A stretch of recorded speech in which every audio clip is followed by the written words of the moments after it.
감사 주일로 드리는 날입니다. 그래서 맥주 감사절의 의미를 우리가 살펴보고 하나님 말씀으로 은혜를 받고자 합니다. 절기라고 하는 것은 골로새서에 의하면 그리스도를 예표하는 그림자라고 그랬습니다. 골로새 2장 16절 17절에 보면 먹고 마시는 일이나 명절이나 초성달 축제나 안식일 문제로 아무도 여러분을 심판하지 못하게 하십시오. 이런 것은 장차 올 것의 그림자일 뿐이요 그 실체는 그리스도에 있습니다. 그렇습니다. 구약에 있는 모든 것들은 뭐라고요? 예수 그리스도를 가리키는 거라고. 그 예수님이 실체이신 그분이 이제 온 이 신약 시대에는 구약에 있는 제사나 구약에 있는 상징적인 것들은 더 이상 우리가 섬기지 않습니다. 왜냐하면 실체이신 그분이 성취를 해버렸는데 과거로 돌아갈 필요가 없잖아요. 그럼에도 불구하고 이제 이런 하나님의 맡으신 절기의 의미는 우리가 볼 필요가 있겠죠. 유월절이라고 하는 것은 그리스도와 이렇게 연결시켜 보면 무슨 의미일까요? 유월절은 어린 양의 희생을 통하여서 이스라엘 사람들이 죽지 않고 살아남은 거잖아요. 그러니까 이스라엘 사람들도 하나님께서 마지막 재앙을 장자를 다 죽이는 그 재앙을 내릴 때에 장자를 죽인다는 상징적으로 모두를 죽인다는 하나님의 선언이겠죠. 다 죽여버린다는 것. 그럼에도 불구하고 어린 양의 피를 뿌린 그 문설주에 뿌린 이스라엘 사람들은 안 죽었단 말이에요. 유월절이라는 그런 의미죠.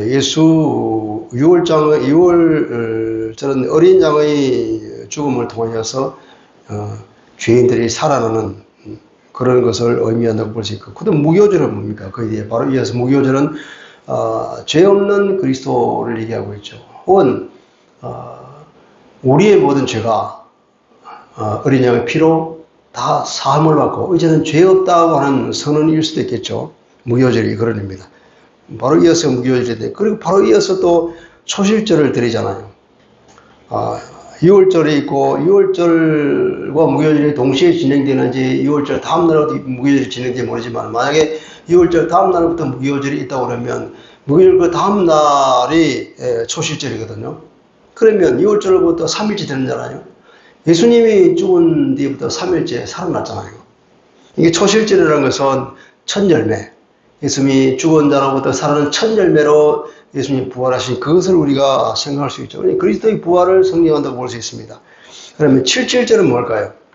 7.7절은 이 초실절로부터 7주일을 지난 그 다음 날, 그리고 50일 날이 지는 거죠. 그러니까 그걸 오순절이라고 하기도 하잖아요. 신약시대에 와서는 그 오순절에 성령이 강림하셨잖아요. 교회가 탄생한 날입니다.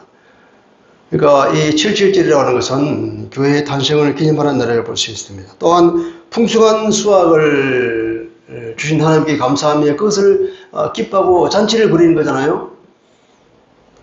이렇게 교회가 탄생하고 그 교회를 통해서 무수히 많은 영혼들을 추수하는 그런 것을 우리가 내다보고 잔치를 벌이는 거 볼 수 있고, 그리고 수장제는 뭡니까? 이제 마지막으로 다 모든 곡식을 다 추수를 해서 곳간에 드리는 것입니다. 그때는 심판과 우리 주님의 재림을 상징한다고 볼 수 있습니다. 그러니까 이 하나님이 제정한 이 절기와 그리스도의 사역과는 떼어놓을 수 없는 겁니다. 그러니까 이 절기라는 것은 그리스도의 예표, 그림자이긴 하지만 또 한편으로는 하나님께서 예정한 구원의 그 과정을 나타낸다고 볼 수 있습니다. 우리는 이것을 맥주감사절이라고 말하지만 이 원래 이름은 77절이죠. 77절. 77절이라는 것은 7일들의 절기라는 뜻입니다. 한국 전통에 의하면 우리나라의 그 보릿고개라고 하는 아픔 역사가 있잖아요. 보릿고개. 봄에는 우리가 그걸 춘궁기라고 그랬습니다. 왜냐하면 봄에는 가을에 추수에다가 겨울을 지내는 동안 이제 다 먹을 것이 떨어지고, 그야말로 봄 되면 이제 아무 먹을 게 없어요. 그러니까 참 힘듭니다. 그래서 봄에는 굉장히 궁한 시기, 춘궁기. 그 춘궁기를 제대로 넘기느냐 못하느냐에 따라서 살고 죽는 것이 결정되어 있죠. 그 중국인을 무사히 넘기고 이제 보리 수확이 이루어져서 보리 수확을 하면 그때는 어땠습니까? 이제는 살았다 그런 거잖아요. 드디어 먹을 것이 생겼으니까. 그런 한국의 그 아픈 과거를 생각하면서 우리 한국의 초대교회 때는 이날을 맥추감사주일로 지냈던 것입니다. 한국 나름의 역사적 아픔이 있는 절기죠. 근데 이게 이제 맥추감사주일을 그랬지만 사실은 맥추, 물론 맥이 보리맥이라 그러면 맥추겠지만 사실은 이제 밀추수죠. 초실절 때는 우리나라에는 보리가 먼저 수수되고 보리 추수가 끝나고 나면 바로 밀추수를 합니다. 그 틈이 이제 7일이나 뭐 길어봐야 열흘이겠죠. 근데 여기서는 이제 50일의 기간을 두었잖아요. 근데 조금 다른 것 같긴 한데 어쨌든 이 77절의 수확은 보리 추수가 아니라 밀 추수입니다. 그러니까 우리 여기서 보면 이제 이 77절에 준비할 예물이 보면은 18절 너희는 또 17절이죠. 10분의 2 에바로 만든 떡 2개. 그러니까 2 에바라고 것은 그 밀가루죠. 밀가루 10분의 2 에바로 만든 빵 2개를 가져와라 그러잖아요. 그것이 제일 먼저 나오는 예물입니다. 이것은 초실절은 보리 수확이고 이 77절의 수확은 밀이라고 볼 수 있겠죠. 그래서 한국 교회의 전통은 그래서 이걸 이제 7월 1일 날 드리면서 금년 상반기에 6개월간을 돌아보면서 베풀어 주신 하나님 은혜에 감사하는 그런 주간으로 삼았습니다. 이것이 한국 교회의 전통입니다. 아름다운 전통이죠. 물론 이것이 이제 구약의 뿌리를 두고 있고 이런 어떤 77절을 그 뿌리에 두고 있는 것입니다. 자, 이 77절, 저 맥추어절이라는 것은 레위기 23장 15절, 16절을 하자면 너희를 위하여, 이 절은 너희를 위하는 것입니다. 이스라엘 사람들을, 예수 믿는 사람들이 잔치를 벌이려고 하는 거예요. 이제 그 안식일 다음날, 그 안식일은 무교절이라고 볼 수 있겠습니다. 무교절 다음날, 이 초실절이죠. 그 초실절로부터 7주를 쉬어서, 7샤바트를 쉬어서 완전한 것이 되게 해라. 이거 7일이 꽉 채워지는 완전한 주간 7을 다 쉬라는 거예요. 그것을 일곱 번째 안식일, 그 다음날까지 50을 세라 그러죠. 그리고 여기에 새 소재를 드려라 그랬습니다. 이것이 이제 이 원문에 들은 번역인데, 그래서 그 이름이 77절이 됩니다. 우리가 초실절과 77절 사람들이 이제 혼동하기도 하는데, 왜냐하면 출애굽기 34장 22절에 보면 77절 곧 맥추의 초실절을 지키며, 그래서 초실절과 맥추절이 같은 것처럼 생각하는데 그렇지 않아요. 초실절은 레위기 23장 10절에 의하면 이스라엘 자손에게 말하여 이르라 너희는 내가 너희에게 주는 땅에 들어가서 너희의 곡물을 거둘 때에 너희의 곡물의 첫 이삭 한 단을 제사장에게 가져와라. 이것이 초실절입니다. 제사장은 너희를 위하여 그 단을 여호와 앞에 기쁘게 받아 심히 되도록 흔들 때 안식일 이튿날에 흔들 것이며, 그러니까 무교절의 안식일 그 다음 날에 흔들라 그러죠. 출애굽기 23장 16절에 보면 네가 밭에 씨를 뿌린 수고의 맥추절, 노동의 맥추절을 지켜라. 이 맥추절이라면 첫 열매들의 절기라. 이 맥추절이라고 이제 번역을 했지만 사실은 원문에 의하면 문자적으로는 첫 열매들의 추수절기입니다. 첫 열매들의 추수절, 이게 맥추절이에요. 77절. 그러니까 첫 열매들의 추수절기 혹은 77절. 이걸 우리가 맥추절이라고 이제 번역하는 바람에 초시적 행동이 되는 겁니다. 출애굽기 34장 22절에 77절 곧 맥추의 초실절을 지키며 쉐말에는 수장절을 지키라. 너희를 위하여 이렇게 맥추의 초실절이 아니라 77절을 이레들의 절기, 그러니까 77절의 문자적으로는 이레들의 절기, 그러니까 7일들의 절기죠. 영어로는 Feast of Weeks 그렇습니다. 곧 밀추수의 첫 열매들의 절기를 지키고, 그죠? 그러니까 77절은 밀추수의 첫 열매들의 절기라는 다른 말이에요. 이름이. 한국은 보리가 많기 때문에 물론 맥추절을 했지만 사실 여기는 소맥절 그랬으면 더 좋았겠죠. 소맥절. 왜 이 절기를 만들었을까요? 출애굽기 23장 16절입니다. 맥초절을 지키라. 7절절을 지키라. 이런 내가 수고하여 밭에 뿌린 것을 첫 열매를 거둠이라. 첫 열매를 거둠이라. 근데 첫 열매를 거두는 사람은 그 밭의 주인만이 거둘 수 있습니다. 종은 그 열매를 거두는 주체가 아니죠. 이 말은 내가 수고하여 밭에 뿌린 것을 첫 열매를 거둔다는 것은 이제는 종이 아닌 자유인의 신분으로서 자기 소유의 밭에 씨를 뿌리고 추수를 하는 거예요. 그 기쁨을 누리라는 거죠. 무슨 말입니까? 자유인으로서의 그 신분을 누리라 하는 말과 동일한 말이에요. 종의 신분에서 이제 자유인의 신분으로 삶이 변화됐다는 것입니다. 이스라엘이 어떤 사람입니까? 애굽에서 종으로 살았지 않습니까? 그 종을 하나님께서는 불러내서 해방시켜서 이제 가나안에 들어가는데 이제 가나안에서는 자유인으로 사는 겁니다. 아담의 운명을 따르는 모든 사람들은 다 죄의 종입니다. 이제 예수 그리스도의 십자가 대속의 은혜를 통해서 이제 이 속박으로부터 해방을 얻었죠. 그리고 그리스도의 통치 속으로 들어가는 새로운 자유인의 삶을 사는 사람이 그리스도인이란 말이죠. 그리스도인.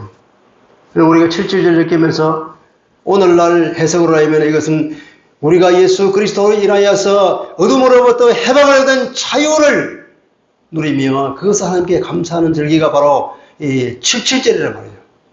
그 의미는. 신명기 16장 12절 이렇게 말합니다. 너는 애굽에서 종되었던 것을 기억하고 이 규례를 지켜 행하라. 이 규례라는 것은 6월절, 무교절, 7.7절을 말하죠. 그러니까 애굽에서 종되었던 기억하고 이제 내가 만든 이 절기를 이제 자유인으로서 그것을 누려라 하는 것이 하나님의 말씀입니다. 그 해방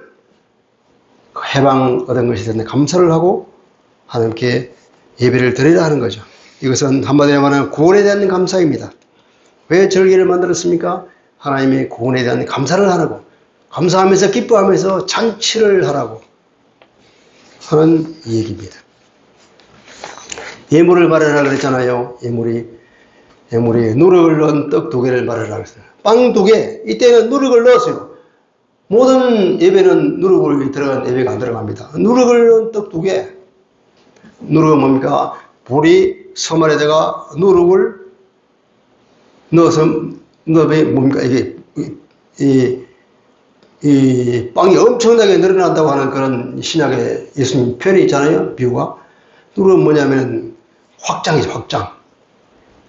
이 신약의 의미를 갖다 대면 확장. 앞으로 엄청나게 확장되겠다. 하나님의 나라가 확장되는 것을 기념합니다. 누룩을 넣은 빵을 가져와라. 근데 그 빵이 2개를 가져오는 거예요. 왜 2개일까요? 왜 2개인지는 모르겠지만 오늘 우리 신약에 와서 그걸 생각해 보면 아마 유대인과 이방인의 연합으로 우리가 생각해 볼 수 있겠습니다. 그리스도 안에서 모든 만물이 통일을 이루는, 서로 나누어졌던 것이 다시 합해지는 그런 2개의 빵을 통해서 엄청나게 확장할 것을 내다보면서 하나님께 감사하는 거죠. 교회의 확장입니다. 구원의 확장입니다. 엄청난 추수를 내다보고 있는 거예요. 주님께서 말했잖아요. 추수할 것만한테 일꾼은 적으니 추수할 일꾼을 보내달라고 기도하라고 주님 말씀하셨는데 이제는 추수의 시기, 엄청나게 많은 사람들이 죽기로 들어와서 해방을 얻는 그런 것을 우리가 이 교회를 통하여서 내다보지 않습니까?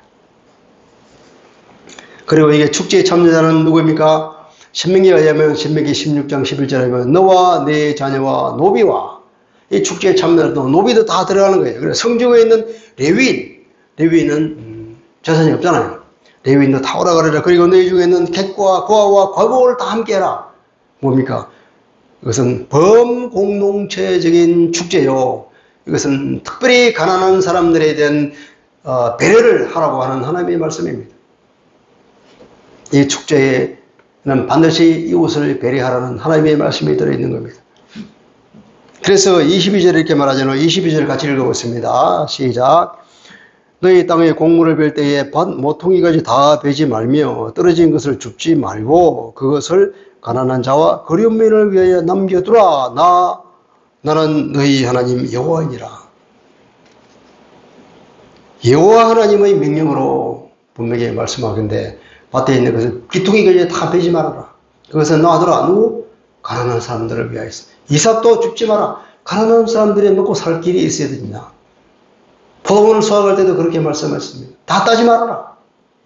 놔두라. 이것이 하나님께서 그 공동체의 약자들을 보살피는 하나님의 말씀입니다. 잠언에도 그렇게 말하죠. 잠언 11장 24절입니다. 흩어 구제하여도 더욱 부하게 되는 일이 있나니 과도히 아껴도 가난하게 될 뿐이니라. 열심히 흩어서 구제해도 부자가 되고 오히려 열심히 아끼면 가난하게 된다는 겁니다. 이런 역설이 어디 있습니까? 이게 바로 하나님께서 구제에 대한 가난한 사람들에 대한 하나님의 마음이 있기 때문에 그런 것이죠.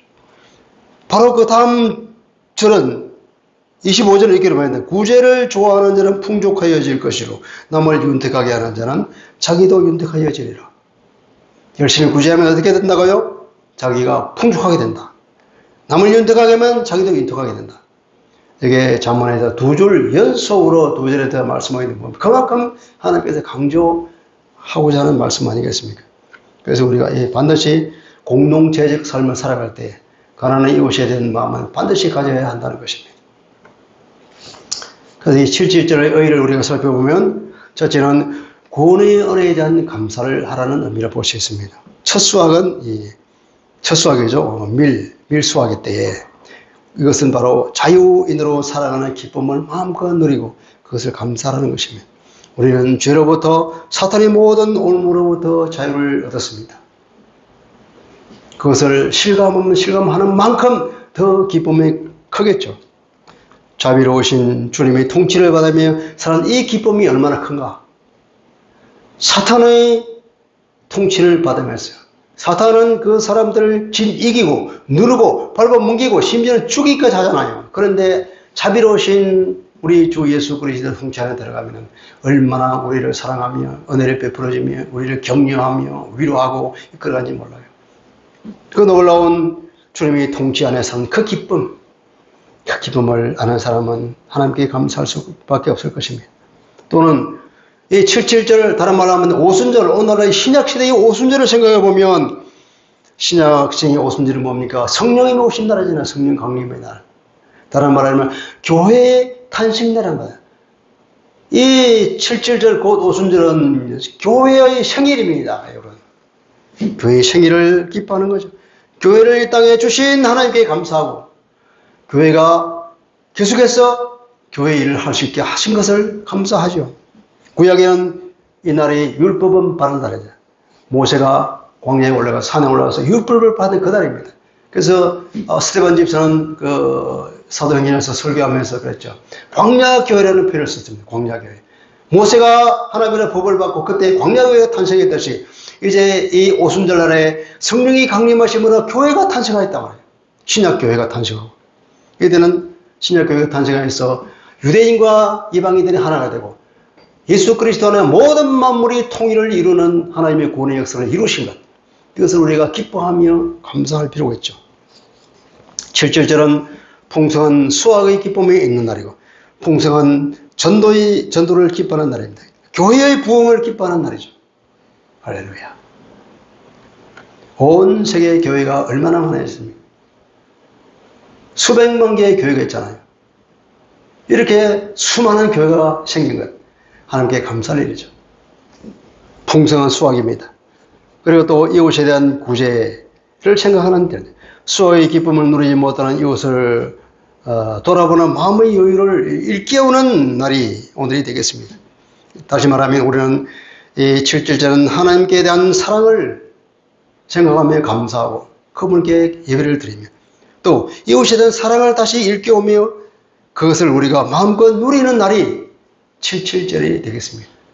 하나님에 대한 사랑을 누리고 이웃에 대한 사랑을 베풀며 그리고 누리고 함께 공동체로서 즐거워하는 이날 사랑의 축제가 바로 77절이요 바로 맥주 감사주일이 되겠습니다. 이것이 바로 하나님의 마음이 아닐까요? 그래서 한국교회의 전통은 이 보릿고개 죽음의 공포에서 건져주신 하나님의 은혜에게 감사했고 돌보시고 지키신 주님께 감사했던 것입니다. 오늘날 나에게 일어나는 극심한 고난에서 나를 건져주신 주님을 경험합니까? 십자가의 죽음으로 우리를 살린 주님을 묵상하고 감사합시다. 그래서 이 날을 우리 한국교회 전통은 7월 1일로 정했습니다. 물론 이 날이 날짜 그대로 덮어간다면 우리는 성령 강림주일, 그러니까 오순절, 그러니까 부활절로부터 치면은 50일이니까 우리가 부활절을 끝내 4월 10일이라 치면 6월 1일 정도 되겠죠. 그렇지만 우리는 한국교회는 이 정신을 살려서 7월 첫 주에 지내는 거예요. 그러니까 지나온 6개월 동안에 우리에게 베풀어주신 그 한없는 하나님의 은혜를 기억하면서 하나님께 감사하고, 그리고 다가올 남은 6개월 동안 우리에게 베풀어주신 하나님의 그 은혜를 기대하며 미리 감사하는 그 날을 날로 맥주 감사 주일로 지냈던 것입니다. 오늘 그 맥주 감사 주일로 우리가 생각하면서 구약에 있던 그 7.7절의 의미를 오늘에 있다 살리면서 우리가 교회를 만들어주신 이 교회의 생일로서 하나님께 감사할 뿐 아니라 이 교회를 통하여서 수많은 사람이 주기로 돌아올 그것을 우리가 기대하면서 상상하면서 또 하나님께 감사하며 기뻐하며 더구나 하나님의 그 사랑과 이웃에 대한 사랑도 일깨우면서 함께 기뻐하는 그런 날이 되었으면 좋겠습니다. 네. 인생의 보릿고개를 넘겨주신 은혜에 우리가 감사를 하게 되고 이제는 살았다 우리가 주님께 감사하잖아요. 육신의 보릿고개뿐 아니라 우리 영의 보릿고개도 있잖아요. 영의 보릿고개를 넘겨본 사람은 또 이것을 알 것입니다. 그러면서 주님이 절대적인 보호와 공급하심에 감사하죠. 그러면 하나님이 내 하나님이 되어주신 그 은혜에 우리는 감사할 뿐입니다. 우리도 지난 6개월 동안 받은 은혜를 생각하면서 기뻐하고 하나님께 감사합시다. 그리고 이웃에 대한 그 사랑, 이웃에 대한 구제의 마음을 다시 회복합시다. 다시 한번 되새기면서 이제 우리가 교회가 점점 성장하면 이 맥주 감사절에는 반드시 그 헌금을 이웃에 대한 사랑으로 쓸 수 있으면 좋겠습니다. 우리가 더 교회가 커지면 이 헌금을 가지고 미자랄 교회를 돕는, 그리고 선교를 위해서 그 돈을 쓰는 그런 날이 오기를 기대합니다. 오늘은 맥주 감사절입니다. 교회의 생일입니다. 교회의 탄생을 기념하고 감사합시다. 그리고 교회의 부흥을 기대하며 미리 감사합시다. 더 풍성한 수확을 위해서 우리가 준비하고, 그죠? 전도와 선교를 위해서 또 준비하는 우리 사는 교회가 됐으면 좋겠습니다. 기도하겠습니다. 조신 아버지, 오늘은 한국교회에서 드리는 맥주 감사 주일입니다. 7월 첫 주에 지난 6개월 동안 하나님의 은혜를 생각하면서 기뻐하고 감사하며 다음 6개월 동안 주실 하나님의 은혜를 또 기대하며 미리 감사하는 시간이고, 교회의 생일을 우리가 기뻐하며 이 교회를 통해서 이루어져 수많은 아버지 구원 사역을 바라보며 미리 또한 감사합니다. 이 교회를 세우신 주님께 감사하며 이 교회가 부흥을 구할 것을 바라보며 감사합니다. 또 우리가 영적인 충분기를 지나서 이제는 살았다고 하는 그 은혜를 생각하며 하나님께 감사하는 시간입니다. 우리를 구원하신 주님을 감사하며 우리 하나님께서 내 아버지가 되어주신, 내 하나님이 되어주신 그 하나님께 감사하는 시간으로 온전히 하나님을 바라보며 묵상하며 그렇게 감사하는 시간으로 보냈으면 좋겠습니다. 우리 심령에 감사가 넘치게 하여 주옵소서. 우리 교회를 통해서 감사거리가 넘치는 그런 날에 속히 오기를 간절히 기대합니다. 우리 주 예수 그리스도의 이름으로 기도합니다. 아멘.